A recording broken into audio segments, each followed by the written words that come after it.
in their lives that Paul points out. So that's observation. Now we go on to interpretation. What does it mean?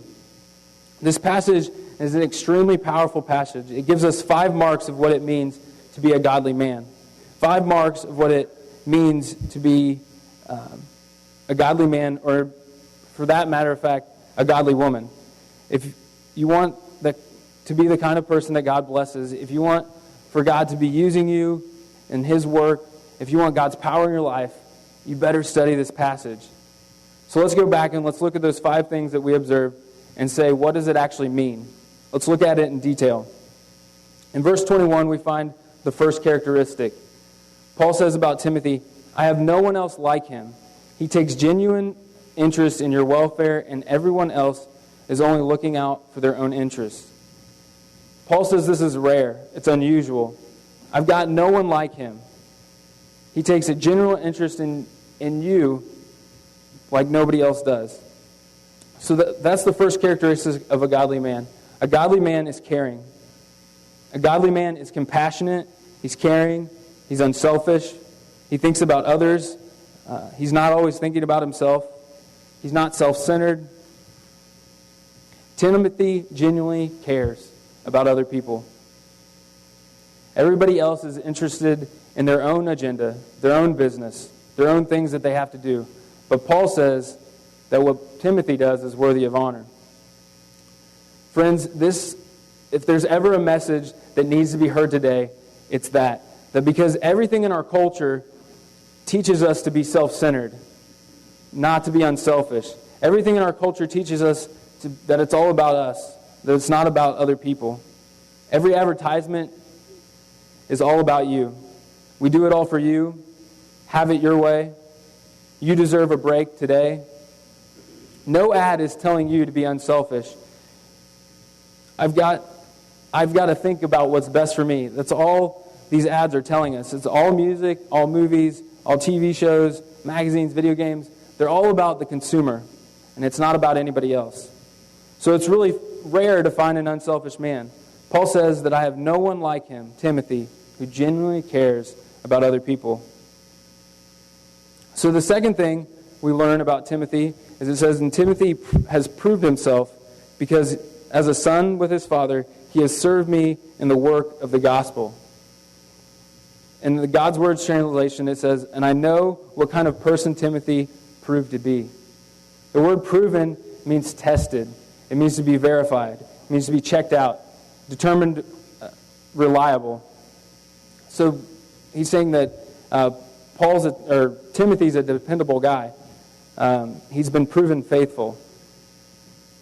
The number of people that are dependable, who don't flip-flop, who don't change their minds on their words, they keep their promises even when it hurts, that's unusual. So the second characteristic that we find here is a godly man is consistent. He's not wishy-washy, he's dependable. They're men of conviction and character. They're committed to God's standards, and they are consistent in their values. They don't act one way with this group of people and act a different way with another group of people. Number 3, we find it in the next verse. He says, I send back to you Epaphroditus, my brother, my fellow worker, my fellow soldier. He gives us 3 metaphors here that are relational. Brother, fellow worker, and fellow soldier. Each of these metaphors has something in common. The thing that they have in common is cooperation. So number 3, a godly man is cooperative. He said that he is my brother, he's my fellow worker, and my fellow soldier. Why? It's because the Christian life is a family. It's a fellowship, and it's a fight. First, we are a family. He says he's my brother. We're related. Did you know that the phrase brother and sister is used 133 times in the Bible to refer to Christians? Why? It's because we're a family. We're children in God's family, and we are brothers and sisters.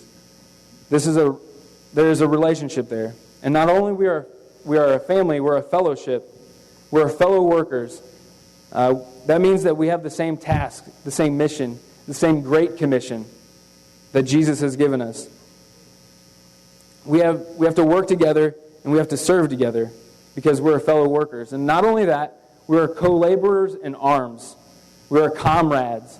We're fellow soldiers because we're in the same battle against the same enemy, Satan. So we support each other and we encourage each other. So a godly man is cooperative. When you see a guy who goes, I don't need anybody else, I'm a lone ranger, he's not a godly man. When you see somebody who says, I don't really need to go to church, I don't need a small group, I don't need anybody else, he's proving that he doesn't know what he needs. Because nobody has it all together. We all need each other. You have strengths that I need, and I have strengths that you need. And we need each other.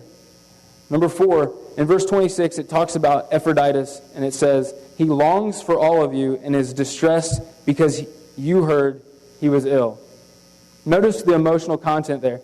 What's going on is, here's a church over here in Greece called Philippi, and it's started by Paul. And Paul is in Rome, in Italy, and they take up a love offering to send to Paul. And they say, we need somebody to take this. And one of the businessmen in the church, Epaphroditus, goes, I'll do it. Sign me up. He'll have to walk there. There's no planes, trains, or automobiles. He's going to have to walk his way around from Greece to Italy. It's not a short trek. They're going to be bandits. There's not going to be any hotels or motels. He's going to have to leave his business behind for a few months while he goes and does this. He does this at a great personal expense. On the way, Epaphroditus gets sick, and he nearly dies delivering the offering which the people had entrusted to him. And when word gets back to his home church that Epaphroditus has nearly died on the trip, he was out there and he got so sick that they all were worried. And what is his reaction? This is amazing. He is distressed about their distress. He is concerned about what they're concerned about. He's worried about the fact that they're worried about him. He's not thinking about himself. He's thinking about what his actions and his words are causing grief to other people. So the 4th characteristic of a godly man is considerate. Considerate means that you not only think about what other people say, but you think about their emotions. You think about how what you say and how you act affect other people. It says he longs for you because he's distressed because you heard he was ill. He is distressed about their distress. So let me ask you a question. Are you ever distressed about someone else's distress? Are you ever worried about someone else's worries? Are you ever concerned when somebody else is afraid? Or do you just say, get over it? That's not the way to be. A godly man is considerate. He's concerned about others' feelings. And number 5, in the next verse, in verse 27, it says, indeed he was ill, and he almost died. He almost died for the work of Christ, risking his life to make up for what you could not give me. Paul's saying here that you guys in Philippi, you couldn't come and be with me and help me, so you sent Epaphroditus. You sent Epaphroditus, and on his way, when he was walking from Greece to Rome, he nearly died. But circle the phrase, risking his life, because that's the 5th characteristic of a godly man. A godly man is courageous. He risked his life. He almost died for the work of Christ, risking his life to make up for what the church in Philippi couldn't do. And notice what he's courageous about. Risking his life to make up for what you could not give me. He's courageous not for his own benefit. He's taking risks for the benefit of others in the kingdom of God. How often do we do that? How often do we make life-taking risks for the benefit of someone else? That's a godly man. Epaphroditus made an inconvenient journey for the benefit of others. He puts the cause of Christ before comfort. Paul's in prison in Rome, and he's in Greece. And the church takes up a love offering. No trains, no planes, no automobiles. And he volunteers to be the carrier. Yet he perseveres, even though he almost dies, in spite of his pain, and he continues, and he is committed to finishing the work that he started. Let me ask you, if our senior minister asked you to take an offering to another church, and you had to walk 800 miles to take it there, would you do that? If Roger asked you to take this offering and walk 800 miles to another church,